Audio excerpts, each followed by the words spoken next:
現地時間10月27日、メジャーリーグはいよいよワールドシリーズが開幕。テキサスレンジャーズとアリゾナ・ダイヤモンドバックスが世界一をかけて対決します。また、その一方で、オフの FA 市場も話題に事欠きません。中でも大谷翔平の動向にはアメリカ中で多くのメディアが関心を寄せています。ニューヨークの地元テレビ番組では、大谷争奪戦について、いくら提示するべきかの議論が行われ、5億ドル、約752億円、無限大といった声が上がっていましたので、日本語字幕付きでご紹介していきます。Let's draw the line. Danny, where would you draw the line on a contract for Shohei Ohtani? Do I show my board now? Yes, I think that's safe. Okay, here's my board.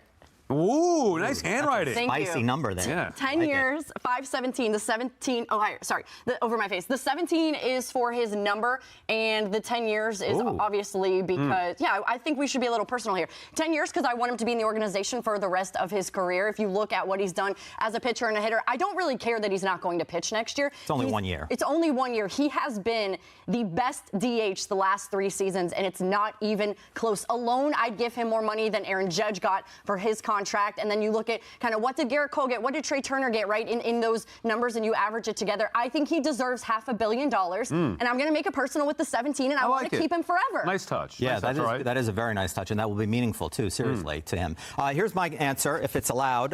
That's infinity. Oh, whoa. It's the math symbol, the lazy 8, that they call it. And look, I would go to any lengths to get this guy because he is such a massive difference maker. And look, I mean, it's only money. This isn't sacrificing the precious prospects. So look, if I have to put a number on it, go to the bottom part, 8 for 500, and you know, that would be where I would go to, and then probably beyond. But my real answer is infinity. Interesting. Infinity and beyond. I didn't know that was. Yeah, exactly. I didn't know that was the case. I am going to go 10 years, $500 million. And look, What does that say? King Cohen. Look, that's a little crown right there. That's a crown. King Cohen. Okay. Hi, Mom.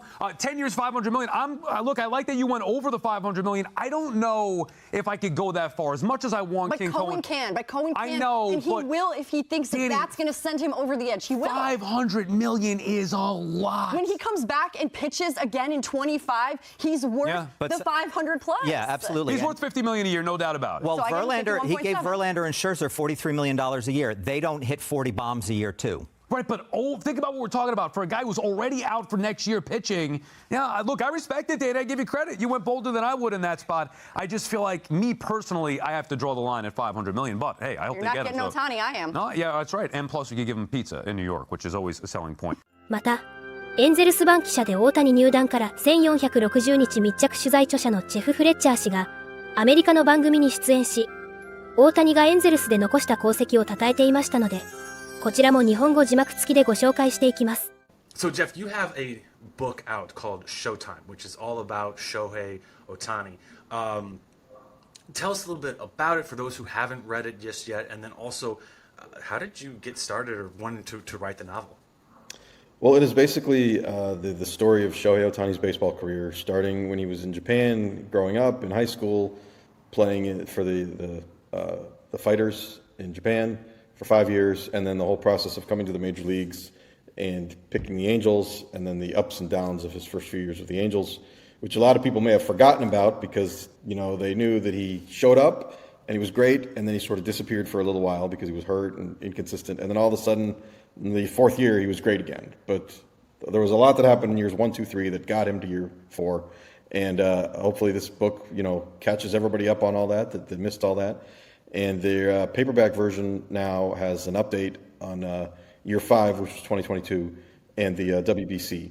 So anybody who just wants to sort of know how Shohei Ohtani got to be what he is, this is definitely the book they should read. And certainly there's a good chance he's going to be on another team coming up next year. So hopefully the fans of that team, whatever team it is, will want to pick up the book to sort of get caught up. Okay. Now, obviously, you said the book paperback version ends at the 2022 season. Is there going to be another update to the book that includes this previously ended season of 2023? Not right now. There's a Japanese version I'm working on right now that will go all the way through, you know, his signing with the new team. So that's, you know, not going to be available till next year.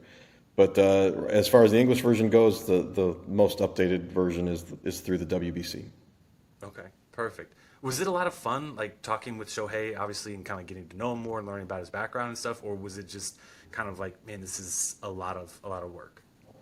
Well, it was definitely fun. It was a good experience to write a book, and he's a great subject. I didn't really get to know him, quote unquote, that well because he doesn't really sit down and do, really reflective interviews. It's pretty much you talk to him when he's talking about the games that he's played in or that kind of thing. So most of what you learn about him is from other people that you talk to about him.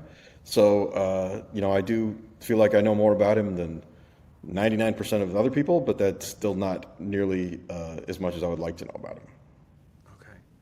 So you said you've been covering the Angels for quite some time now. What is it like kind of covering two maybe like the best kind of players in the game of baseball right now in Mike Trout and Shohei Ohtani? I mean, it's pretty incredible. I try not to take it for granted. They're two very different players. Ohtani has obviously done something that we haven't seen anybody do. And I would even argue that he's doing something that Babe Ruth didn't even do. Because Babe Ruth didn't even want to be a two-way player. It was sort of like an accident that he was a pitcher and then he realized he could hit and then he didn't want to pitch anymore. And there were a couple of years where he was in transition where he did both, but that was sort of just a part of getting from A to B, not really the planned destination as it is with Ohtani. So I would say that what Ohtani's done is not like anything, and it's really incredible.